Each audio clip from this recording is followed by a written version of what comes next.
Assalamualaikum warahmatullahi wabarakatuh.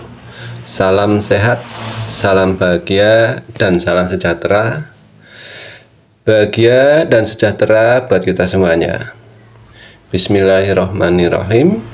Alhamdulillahirrabbilalamin. Asyhadu an la ilaha illallah wa asyhadu anna Muhammad Rasulullah.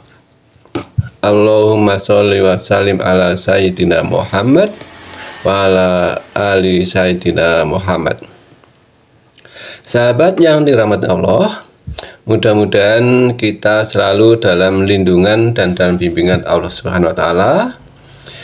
Keluarga dalam keadaan keluarga yang sakinah mawaddah warahmah, mendapatkan rezeki yang halal dan thayyibah, ilmu yang berkah barokah, yang kemudian nanti akhirnya kita dalam keadaan husnul khotimah. Amin, amin, ya Allah, ya Rabbal Alamin. Sahabat yang dirahmati Allah, Al-Quran menyebut banyak sekali jenis hewan. Beberapa diantaranya bahkan dijadikan nama surat, seperti sapi disebutkan dalam surat Al-Baqarah. Kemudian ada lebah disebutkan dalam surat An-Nahl, semut disebutkan dalam surat An-Naml. Kemudian ada juga laba-laba disebut dalam surat Al-Ankabut, gajah disebut dalam surat Al-Fil. Selain itu, banyak lagi hewan lain yang disebutkan seperti unta, kuda, burung, dan ikan. Hewan-hewan ini seringkali dijadikan contoh atau perumpamaan untuk menjelaskan berbagai hal seperti keteladanan, kerjasama, dan kekuatan. Hikmah di balik hewan-hewan dalam Al-Quran tersebut dikisahkan, ada beberapa kisah ya. Kisah-kisah hewan yang terdapat dalam Al-Quran mengandung banyak pelajaran yang berharga bagi manusia. Beberapa hikmah yang dapat kita ambil antara lain yaitu merupakan tanda-tanda dari kebesaran dan kekuasaan Allah Subhanahu wa taala. Setiap hewan memiliki keunikan dan kemampuan yang berbeda-beda. Hal ini menunjukkan kebesaran dan kekuasaan Allah Subhanahu wa taala dalam menciptakan alam semesta. Kemudian bisa dijadikan contoh dan ibrah. Hewan-hewan seringkali dijadikan sebagai contoh atau perumpamaan untuk menjelaskan berbagai sifat manusia seperti kesabaran, ketaatan, atau bahkan kesombongan. Pentingnya merenungkan alam dengan mempelajari hewan-hewan, kita diajak untuk lebih memahami alam sekitar dan bersyukur atas nikmat yang telah Allah diberikan kepada kita. Kemudian dalam ayat-ayat kauniyah, kisah-kisah hewan juga merupakan ayat-ayat kauniyah yang dapat menguatkan iman kita kepada Allah. Contohnya, hikmah dari beberapa kisah hewan, seperti kisah semut yang mengajarkan tentang pentingnya kerjasama dan kedisiplinan dan kesiapsiagaan. Kemudian kisah burung hudhud yang mengajarkan tentang pentingnya menyampaikan informasi yang benar dan mencari kebenaran. Kemudian kisah sapi betina yang mengajarkan tentang kesabaran dan ketaatan kepada perintah Allah Subhanahu wa taala. Hewan simbol dalam Islam. Dalam Islam, banyak hewan yang memiliki makna simbolis dan seringkali digunakan sebagai perumpamaan atau pelajaran. Beberapa hewan yang sering dijadikan sebagai simbol antara lain Yang pertama, kita mengenal adanya unta. Unta dikenal sebagai hewan yang kuat, yang sabar. Hewan yang kuat, hewan yang sabar dan tahan banting. Unta sering dikaitkan dengan perjalanan panjang dan ketahanan dalam menghadapi kesulitan. Kemudian lebah. Lebah disimbolkan sebagai simbol kerja keras, disiplin, dan menghasilkan sesuatu yang bermanfaat bagi banyak orang. Madu yang dihasilkan lebah juga seringkali dikaitkan dengan kesembuhan dan kebaikan. Kemudian ada semut. Semut ini mewakili kerjasama, kedisiplinan, dan perencanaan yang matang. Kisah semut yang mengumpulkan makanan untuk musim dingin menjadi pelajaran tentang persiapan menghadapi masa depan. Ada lagi singa. Singa sebagai simbol kekuatan, keberanian, dan kepemimpinan.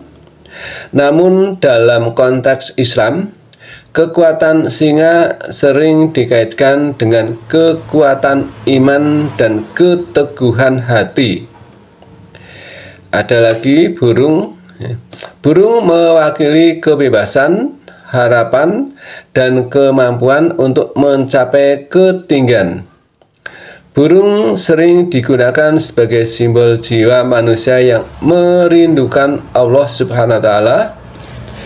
Selain hewan-hewan di atas, masih banyak lagi hewan lain yang memiliki makna simbolis dalam agama Islam.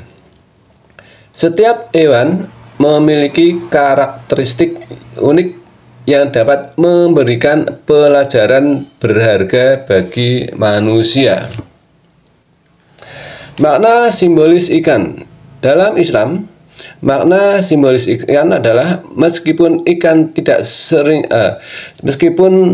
sering disebutkan secara eksplisit dalam Al-Quran dengan makna simbolis yang mendalam seperti beberapa hewan lainnya, namun memiliki beberapa konotasi yang menarik dalam Islam. Berikut beberapa makna simbolis yang dapat kita tarik dari berbagai sumber dan pemahaman, yaitu pertama adalah rezeki. Ikan sering dikaitkan dengan rezeki yang halal dan melimpah. Dalam banyak budaya, termasuk dalam konteks Islam, menangkap ikan sering diartikan sebagai upaya mencari nafkah yang halal. Kebersihan.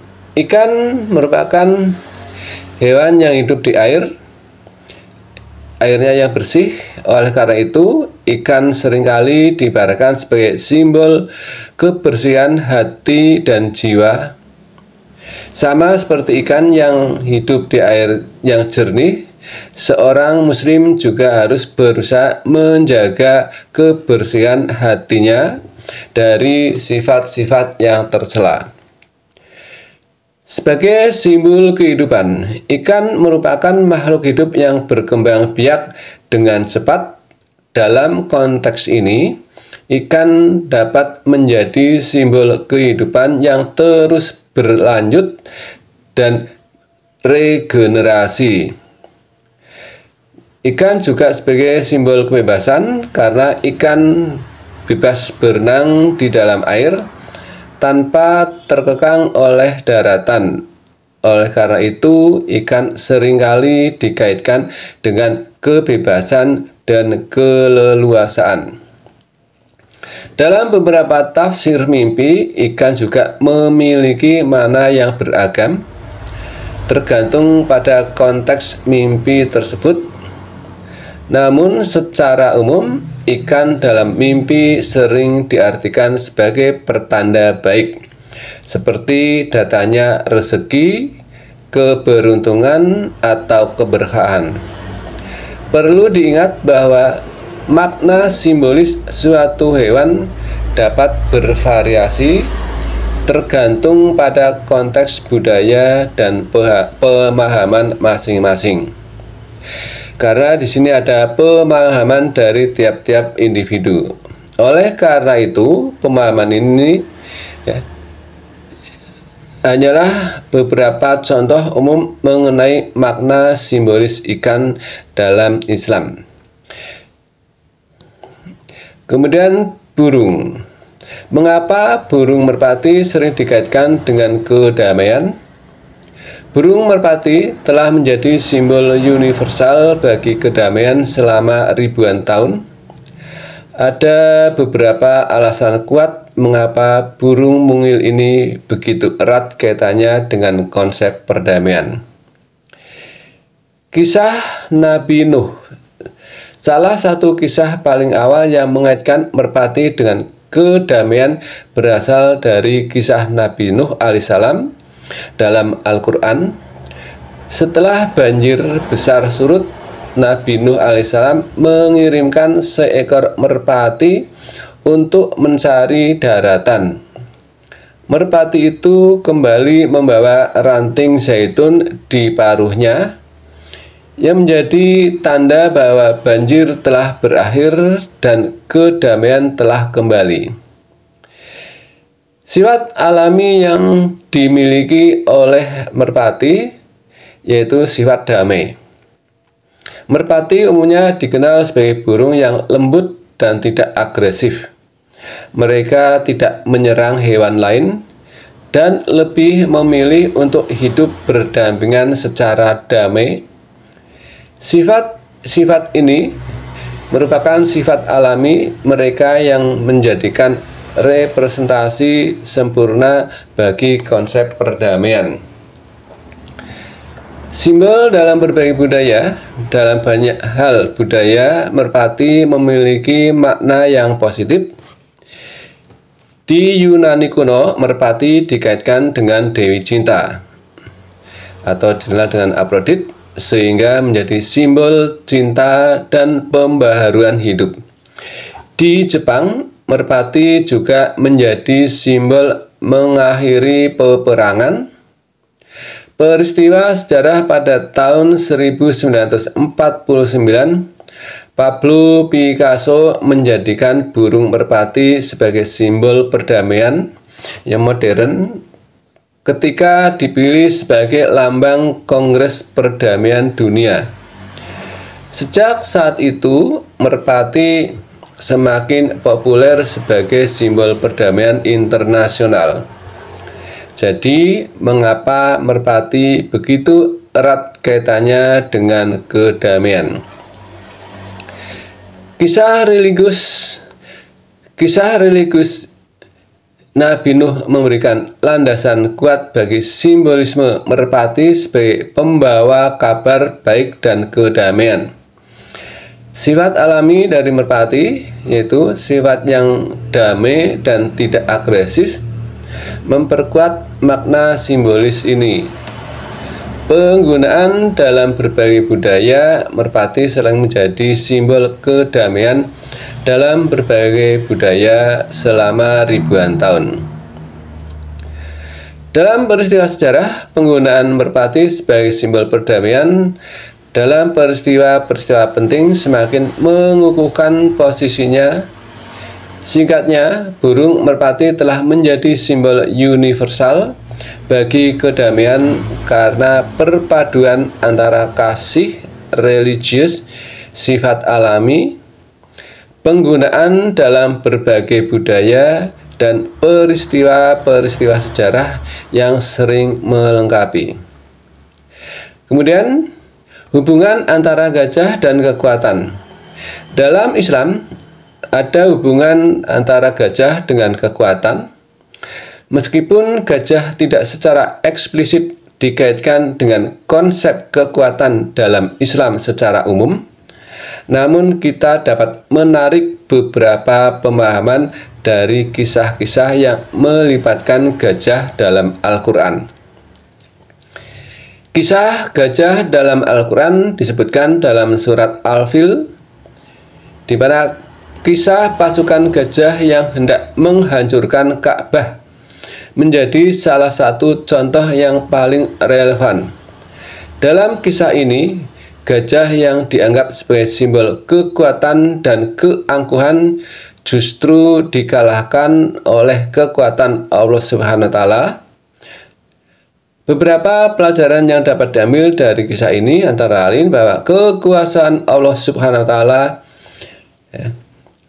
menunjukkan bahwa sebesar apapun kekuatan manusia atau makhluk lainnya, yang tidak ada yang dapat menandingi kekuatan Allah Subhanahu wa Ta'ala. Kesombongan akan dikalahkan. Pasukan gajah yang sombong dan angkuh pada akhirnya mengalami kehancuran. Ini mengajarkan kita untuk tidak sombong dan selalu rendah hati. Adanya perlindungan Allah terhadap Ka'bah sebagai rumah Allah dilindungi olehnya dari segala macam ancaman. Simbolisme gajah dalam budaya lain, dalam beberapa budaya lain, gajah sering dikaitkan dengan kekuatan karena ukurannya yang besar dan kekuatan fisiknya. Sebagai lambang kebijaksanaan, gajah dianggap sebagai hewan yang bijaksana dan sabar. Juga dianggap sebagai keberuntungan. Di beberapa budaya, gajah dianggap membawa keberuntungan. Dalam konteks Islam, kisah gajah lebih menekankan pada kekuasaan Allah Subhanahu wa Ta'ala dan kegagalan kekuatan manusia di hadapannya. Gajah dalam kisah ini menjadi simbol kesombongan dan keangkuhan yang pada akhirnya akan dapat dikalahkan. Namun penting untuk diingat bahwa tidak ada hubungan langsung antara gajah dengan konsep kekuatan dalam Islam secara umum. Simbolisme gajah dapat bervariasi tergantung pada konteks dan budaya. Secara keseluruhan, kisah gajah dalam Al-Quran memberikan kita pelajaran yang berharga tentang kekuasaan Allah, tentang kesombongan, dan tentang perlindungan Allah terhadap agamanya. Demikian sahabat, ada kekurangan mohon untuk bisa dimaafkan. Terima kasih dan wassalamualaikum warahmatullahi wabarakatuh.